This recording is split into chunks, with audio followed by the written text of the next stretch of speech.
Hello friends, तर आज आपण बघणार आहोत रचना शरीर मधलं धमनी शारीर हे टाईप. तर धमनी शारीर म्हणजे काय? तर धमनी शारीरची आपण पहिले उत्पत्ती बघू. ठीक आहे. तर धमनी जे असतात तर त्याची उत्पत्ती काय आहे? ज्या धानात धमन्या म्हणजे ज्या प्रणालीतून वायूचे वहन होते, म्हणजे ज्या पोकळीतून ज्या नेटवर्क मधून वायूचे वहन होते. वायू म्हणजे हवेचे वहन होते. म्हणजे काय असणार आहे? त्याचे नेटवर्क आहे सपोज तर ते हॉलो असणार आहे. ठीक आहे. त्याच्यामध्ये वायूचे वहन होते.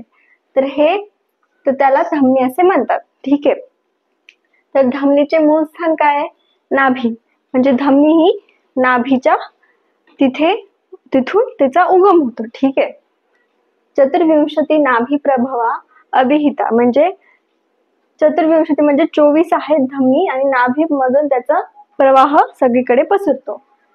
हे नाभी हे धमनीचे मूळ स्थान आहे. त्याची संख्या किती आहे? 24. ठीक आहे. 24 संख्या आहे टोटल. तर कशा आता ऊर्ध्वक म्हणजे नाभीच्या वरती 10, अधोक म्हणजे नाभीच्या खाली 10 आणि तिर्यक म्हणजे तिरप्या.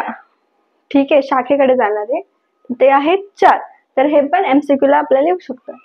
तर धमनी ह्या नाभीच्या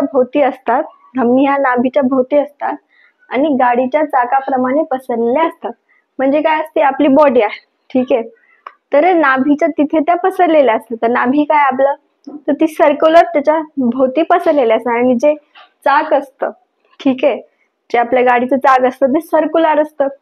तर त्याच्यामुळे ते जे आहे तर ते सर्क्युलर असल्यामुळे ते असं नाभीच्या भोवती सर्क्युलर टाइप मध्ये असते, प्रेझेंट असते धमनी. आणि ऊर्ध्वक, अधो, तिर्यक अशा दिशेने ते जाऊन शरीरामध्ये पोषण करतात. मग ते नाभीच्या ठिकाणी असं सर्क्युलर असतं. मग तिथून ते डायव्हर्जन होतात. ऊर्ध्वक 10, अधोक 10 आणि तिर्यक 4. तर अशा नाभ्या ह्या जातात. धमनी ह्या नाभीकडून जाते आणि धमन्या ज्या आहे आपल्या शरीराचे पोषण करते, शरीराला पोषण पुरवते. ते लिहून घ्या. तर धमनी म्हणजे काय? सिंपल भाषेमध्ये, मॉडर्न सायन्स मध्ये आपण त्याला आर्टरीज असं म्हणू शकतो.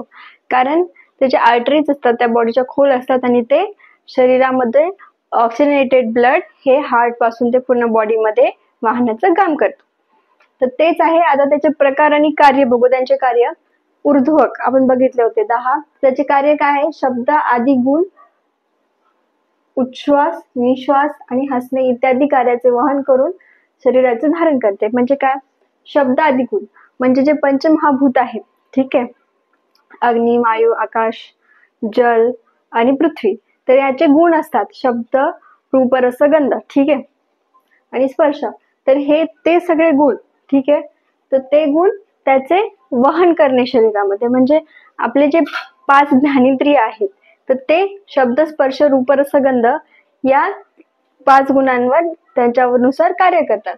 म्हणून हे ऊर्ध्वक जे आहे धमन्या, या सुद्धा शब्द, रस, रूप, गंध हे सगळे गुणचे वहन करते. उच्छ्वास म्हणजे काय? इनहेलेशन, ठीक आहे. तर इनहेल करण्याचे काम सुद्धा धमनी करते. आणि निश्वास म्हणजे एक्झेल करणे. तर एक्झेल करणे सुद्धा जी ऊर्ध्वक धमनी आहे ते कार्य करते. आणि हसताना सुद्धा एक्सेलेशन होतं, तेव्हा ऊर्ध्वक धमनी कार्य करते. कारण बघा, आपण हवा बाहेर एन्व्हायरमेंट मध्ये लंग्स मध्ये घेतो, तिथून अल्वेओली मधून त्या कॅपिलरीज मध्ये जातात, ठीक आहे, आणि तिथून त्या आर्टरीज मध्ये जाते, ठीक आहे. तर मग तसंच हे ऊर्ध्वक धमन्यांचं कार्य आहे. आणि अधोक म्हणजे नाभीच्या खालच्या, त्याचे कार्य काय आहे? मलमूत्र, वात, पुरुष, शुक्र, आर्तव अधो दिशेने वाहन. म्हणजे जे मल आहे, ठीक आहे, जे वेस्ट प्रोडक्ट आहे आपल्या टिश्यू मधलं, मूत्र जे आपलं युरिन आहे, ठीक आहे, वात म्हणजे जो वायू दोष आहे तो, पुरुष म्हणजे जे आपलं स्टूल असतं, शुक्र म्हणजे स्पर्म आणि आर्तव मीन्स ओवम. तर हे जे आहे तर हे अधो दिशेने म्हणजे काय? तर खालच्या दिशेने त्यांचे वाहन, म्हणजे ते आपल्या बॉडीच्या खालून बाहेर पडते. तर त्याचे वहन करण्याचं काम आहे धमनी करते. तिर्यक 4 आहेत, तर मग या 4 धमन्या शेकडो शाखेमध्ये विभाजित होतो. म्हणजे काय की त्या तिर्यक आहेत, त्या तिरप्या जाणार आहेत, म्हणून त्यानंतर बारीक बारीक छोट्या छोट्या धमन्यांमध्ये त्यांचे ब्रांचेस पडतात, म्हणून त्या 4 धमन्यापासून शेकडो म्हणजे मिलियन्स ऑफ ब्रांचेस तयार होतात. ठीक आहे. आणि मग ते काय करतात, स्वेद वहन उत्सर्जन करतात. म्हणजे काय की जे आपल्या बॉडीवर जे स्वेटिंग होते तर त्याचं उत्सर्जन म्हणजे बाहेर काढणे, तर हे काम हे जे तिर्यक धमन्या असतात ते करतात. तर धमन्यामध्ये छिद्रे असतात, त्यामुळे रस उपचय होऊन शरीराचे पोषण होते. आता जे धमन्या आहेत, ठीक आहे, त्याच्यामध्ये छिद्रे असतात, त्याच्यामध्ये असे थोडेसे बारीक बारीक पोर्स असतात. ठीक आहे, की त्याच्यामुळे ते जे आहे टिश्यू मधलं वेस्ट मटेरियल घेते आणि आपल्या बॉडी मधून जे फूड आहे त्याच्यातून आपलं जे युजफुल आहे आपल्यासाठी विटामिन्स मिनरल्स ते सगळे आपल्या टिश्यूला प्रोव्हाइड करते, ऑक्सिजन प्रोव्हाइड करते, कार्बन डायऑक्साईड काढून घेते त्या पोर्स मधून. तर हे आहे धमनीचं कार्य. आणि धमनीमुळे इंद्रियाचे पोषण होते. आणि इंद्रियाचे पोषण जसं मी सांगितलं, शब्द स्पर्श रूप रस गंध हे 5 गुण आहेत ते आपल्या 5 जे इंद्रिय आहे, पंच इंद्रिय असतात आपले, कान नाक घसा तोंड आणि स्किन, तर हे तर त्याचे हे पोषण करते, म्हणजे त्याचे गुण त्यांना मिळतात, म्हणून इंद्रिय आपले कार्यक्षम राहतात. तर असे हे धमनी शरीर आहे. तर त्याच्यावर आपल्याला SCQ हा येऊ शकतो.